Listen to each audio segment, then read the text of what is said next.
Hi there, this is Sheena Rowlands and today I'm sharing with you my latest layout for Scrap the Boys challenge. This is the September challenge and it's to use mixed media on your layout. I always print it off just to remind me, and I'm going to use a pre-made Vicki Boutin background and this 6x4 photo.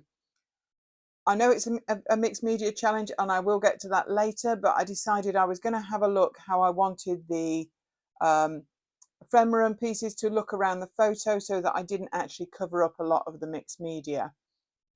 I've used the photo to guide me with my colour choices, and everything you see me using pretty much is from various Vicki Boutin collections. I tend to keep the old collections together in a box, so I can't be very specific, but you should be able to recognise them. Some of them are quite old, some of the pieces, and the film strips are by 49 and Market. But I'm really liking the way this is looking. Just with touches of red. There is red in the photo. It's actually in the background of the photo, but I thought that was a good colour to bring in with the black and white.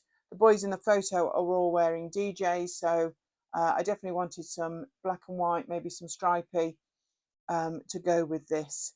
I've also got some red stars there. It came from a vellum paper that Vicki Boutin did quite some time ago, and I'm going to add quite a few stars around the photo too. So I kind of like the way that that is looking. I brought in some extra layer bits there. There's lots of layers under the photo in the end. There's about 4 or 5. And I'm just having a look at some chipboard words and stickers. So see what I want to add. I really like that pennant type one, and I do make use of it eventually. So I'm just having a quick look, any other bits. I know I'll add extras at the end, so I'm going to clear all that off. I did take a photo first. So the challenge this month for Scrap the Boys is mixed media. I'm not cheating by using a pre-made Vicki Boutin background. I'm actually going to add to it. I've got a load of rub-ons here. Some of these are really old, so I don't know if they'll all work, but I'm actually cutting out some black and some gold pieces that I'm going to use. If mixed media isn't really your thing, I would recommend using a background piece that is not completely white. I think sometimes having a piece of white cardstock can really put you off. So I'm going to cover up a lot of the mixed media on this piece of cardstock, but I'm also going to add quite a lot of my own. On this packet of rub-ons, there's a nice frame there. I think I might want to use that. Having a look at some of the other pieces that I have, I'm trying my best to use up some of my old scrapbooking supplies, and doing challenges like Scrap the Boys is a brilliant way to do that.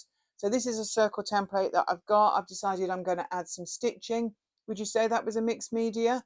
But I'm going to add it in a circular motion. So I've drawn a pencil, so when I take it to the sewing machine, I know exactly where that's going. I've also got some stamps off camera there, and I'm just dabbing them on a black ink oxide ink pad and then onto the background cardstock.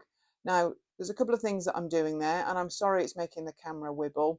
Firstly, I'm not using an acrylic block because I don't want a good print. I want it to be a bit rough looking, to be honest, and I find that much better just using the stamp itself. Secondly, you'll see that I'm always dabbing it off on the scrap of white paper underneath the ink pad. That takes off the first level of ink as far as I'm concerned, which gives you a much paler look. And if you just want to break up the white in the background, I think that is a really good way of doing it. So far I've used 2 different wordy stamps. This one has some dots on it as if they're like ink splatters. I think I'll bring another one in that's got some little circles as well. So the idea is I'm trying to cluster them around where the circle is.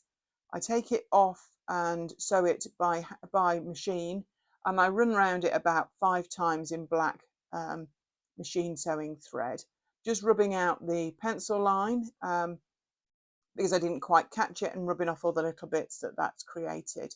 So the plan is to stick down what I put together earlier. So I've done that bit off camera, and I'm now coming in with some rub-ons. Now I started off with some gold rub-ons that I had, and they fight me, I must admit. I think it may be, I've been scrapbooking, goodness, more than 15 years, and I think they're just too old.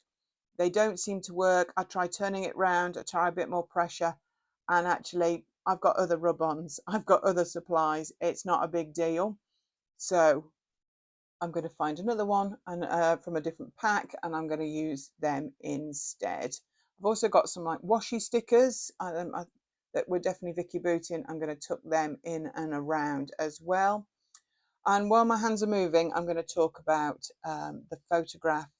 Now, when I saw the Smile for the Camera chipboard piece, I know it's quite big, but it was absolutely perfect. Initially, I was going to call this layout Newspaper Boys. This photograph, a friend contacted me, it's a few years ago now, and said, do you know your son's in the Daily Mail? And you know, you get that vibe when you think that's not going to be good. Actually, it was, my son is the second from the left as you look at it.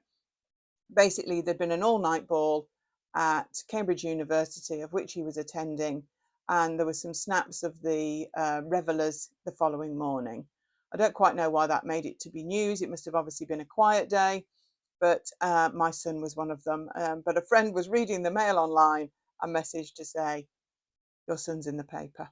So anyway, I took this. So the photograph is not too bad, but I did take it from online, so it's a little fuzzy, but it just makes me smile when I think about it. They don't look too bad considering they've definitely been up all night, and they might have had a few potentially. But anyway, this is the first time I've scrapped it, and I thought it was perfect. So I didn't want a clean looking background. I wanted it to be a bit rough. It's the morning after, the night before. So I'm smiling as I'm talking about this picture, sorry, but I love it. So the frame rub-on that I found earlier, I'm just adding that. I'm sorry, I'm turned it round. It just makes it easier for me as a left-hander. But so far, I've definitely added ink, sewing and rub-ons. And I mean, depending what you've got in your stash, you could add lots of other mixed media. I do add some paint later on, but if you've got stencils, you could put ink or paint through those. You could use maybe some texture paste, anything like that. There's no specifics with this challenge. You could use watercolors. There is a Facebook page for this challenge, well, a Facebook group for Scrap the Boys. So you'll see the whole DT layouts go up on there. So have a look for some inspiration and then add your layout as well. We love everybody to take part and share their layouts with us. So now I feel like it's time just to do a bit of titivating. I've got those stars that I want to add. I'm just going to get those in position. I bring in another little stamp. Now this one is on a block because it's some like hollow circles and I would like a good impression, but I'm still dabbing it off. And sometimes I'm stamping it more than once on the layout to get even softer versions. I think I get braver when I do mixed media. If I start off just doing a little bit, and as the layout progresses, I add more and more. Even though I want it to look a little messy and disheveled, I don't want it to be overcrowded with it. So I'm definitely staying away from the edges with this mixed media today. But I'm just adding a few more darker pieces over. I think because the guys are wearing black, and I want to make sure I've got some black elements around the layout. I've got a lovely little bramble fox, I don't know what you call it, little sign there on the left, bracket, that's the word.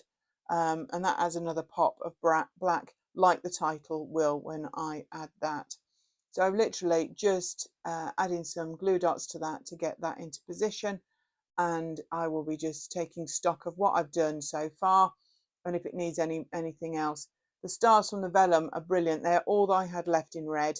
So I did have a look through my stash. Couldn't find any I'd cut before. So I have to make do with just, I think it's about 6 or 7 that I'd got. And in the end, I add them all. I just also wanted to add a thank you. If you're a subscriber to my YouTube channel, you may have noticed there's been a bit of a hiatus recently this year. I had various family things going on that meant that I wasn't able to create and video. So it's great to be back. I'm getting back into it gently, so you won't get as many videos as before yet, but they will be coming. And it's great to be back at my desk, if I'm honest. But these things happen to us all, don't they? So thank you very much for sticking with me, and particularly if you've watched this video so far, and there will be plenty more. I don't know if you saw, I brought in some craft foam just to lift up my title chipboard. because I've added so many layers behind the photograph, I just wanted to make sure there was some, the title was lifted as well. Now this gold paint is called Heidi Shine. Years ago, this was a huge thing by Heidi Swap, and I'm just adding some splatters all the way around. I left it all night to dry. I daredn't touch it, but this is the finished layout with the close-ups as well. Thank you so much for watching. Give us a thumbs up. Any questions, just add them to the comments. Do check out Scrap the Boys and their monthly challenges. And taking part will certainly give your mojo a kick like it did for me. Thanks for watching. This was Sheena Rowlands for Scrap the Boys.